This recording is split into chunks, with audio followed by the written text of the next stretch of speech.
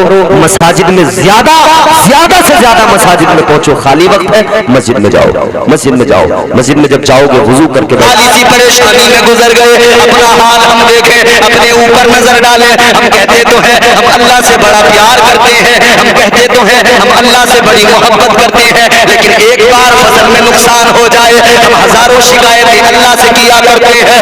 ایک بار گھر میں کوئی نقصان ہو جائے ہزاروں شکایتیں اللہ سے کیا کرتے ہیں. اگر ہمارا ذرا سا نقصان ہو جائے ہم اللہ سے ہزاروں شکایتیں کر دیا کرتے ہیں. لیکن غور تو کرو، حضرت ایوب علیہ السلام سارے باغات چل گئے، ساری کھیتیاں تباہ ہو گئی، گھر بار بھی ختم ہو گیا، اولاد بھی چلی گئی، اولاد بھی مر گئی، سب کچھ ختم ہو گیا. اور یہ ایک وقت کا معاملہ نہیں رہا، 1-2 سال کا معاملہ نہیں رہا، 12 سال اسی کرب کے عالم میں گزرے، 12 سال اسی امتحان میں گزرے، اسی آزمائش میں گزرے. اللہ نے فرشتوں سے فرمایا، اے فرشتوں بتاؤ تم نے میرے ایوب کا امتحان لیا، یہ بتاؤ تم نے کیسا پایا؟ فرشتوں نے عرض کیا، اے مولا، اے رب لم یزل لا یزال، ہم نے ایوب کا امتحان لیا، لیکن مولا ہم نے دیکھا کہ جتنا وہ اس وقت میں شکر ادا کرتے تھے اس سے زیادہ تو شکر ادا کرتے ہیں کم، لیکن وہ آج بھی کم شکر ادا نہیں کرتے.